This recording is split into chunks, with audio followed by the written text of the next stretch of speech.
In the intervening years, a second story, a porch and porch roof, modern-style windows, wooden shingles, and plank siding had all been added, but the new siding wasn't yet complete, and the hand-hewn logs are still partially visible. The photograph shows at the center, standing, Harrison Drake, the freethinker brother who had bought the house a decade earlier. His wife is at his left, and one of their children stands between them, leaning on the porch rail. His and F. W. Drake's younger brother and his wife were at the right. This was another George, George W. Drake. And at the far left, then 88 years old and suffering from cataract blindness, which was then incurable, sits their father, James Watts Drake, the grandfather, therefore, of George T. Drake. James Watts Drake was born in what was then the Commonwealth of Virginia in 1807. He died only a few months after this photograph was taken. Their journey would take them next to what was known as the 6-Mile Turn, an intersection of country roads that led to Morgan County in one direction and to Crooksville, Ohio, in another. They would take the Crooksville Road and would visit the home of the eldest of the Gouldings, Lydia, and her family. Here Lydia, then in her 50s, is shown at the right with two of her daughters, Gertrude at the left and Pauline at the center.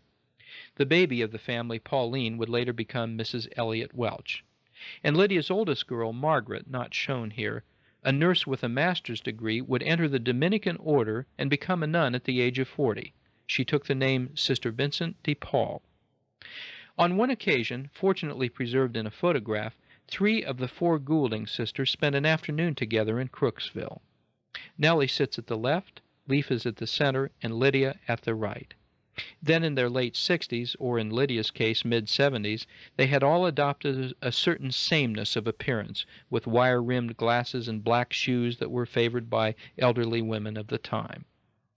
For Lydia, a good measure of the features that had made her such an attractive young woman in her mid-20s were still rather in evidence beneath the gray hair and wire rims when she was in her 70s. She still had her assertiveness and her wit, too. Nellie, the pensive one, unsmiling and always serious as a young woman, remained so in later life, but she still had the golden red hair that had made her stand out among her sisters. The years had taken a greater toll on Leaf. From her ill-fated, short-lived marriage, she became the perennial caregiver for the rest of the Gouldings. When Lydia's health began to fail, it was Leaf who moved in and took care of her. And like Nellie, to whom she remained very close and with whom she shared a deep Catholic faith, Leaf also outlived a child. Nellie, who buried her son Bill in 1953, knew the same grief that befell Leaf when her only child, Rose, died when Rose was in her 50s. Leaf also outlived both Nellie and Lydia. At home back in Columbus, Nellie and George stayed close to their sons and their daughters-in-law. Before the outbreak of World War II, all but Adeline remained in Columbus, and the brothers spent a good deal of their free time together.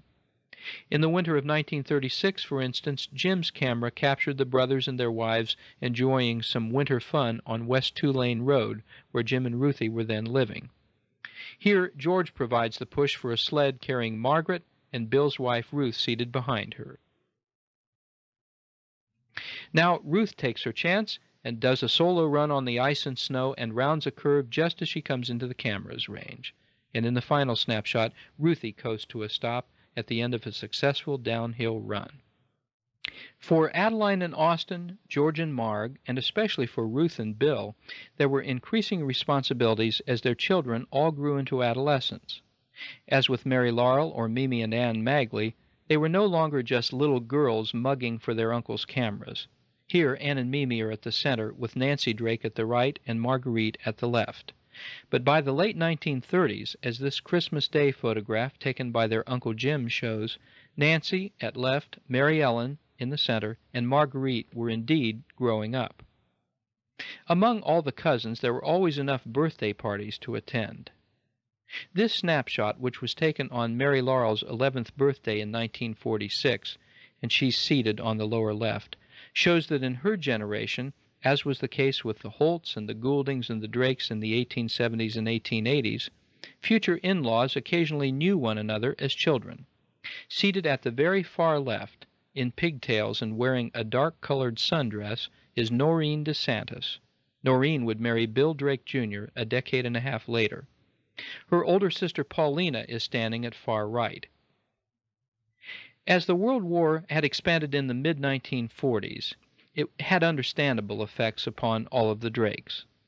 By February of 1942, the war had taken Paul and Wilda from Columbus to Indianapolis, Indiana, where Paul worked as a laboratory specialist in the design and testing of bearings for the Norden bomb sight mechanism.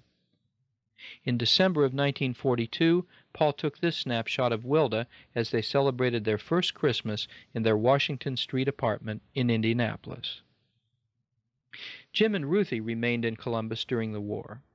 Jim was already working for the Ohio state government and had a deferment accordingly. And George and Margaret also were able to remain in their home city.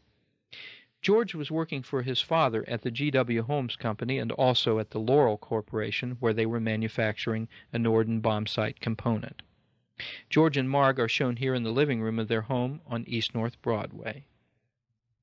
By early 1944, Austin was at sea in the Pacific, serving under Admiral Bull Halsey, having been given the command of the USS Wake Island. This photograph was taken by the ship's photographer on the bridge of the carrier.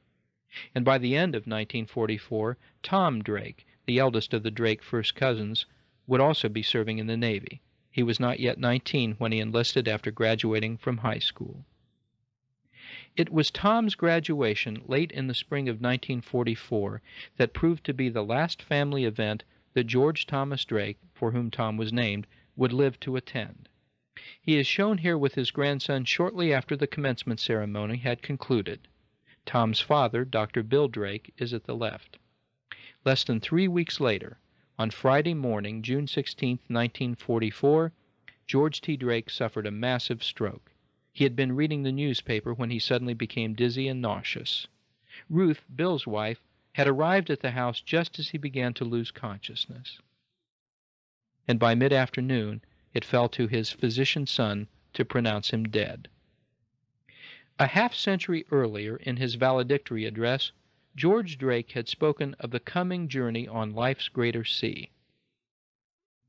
If the twofold promise of personal wealth and political power had never quite been his, he left to his family something less tangible but more enduring, the integrity of a good name.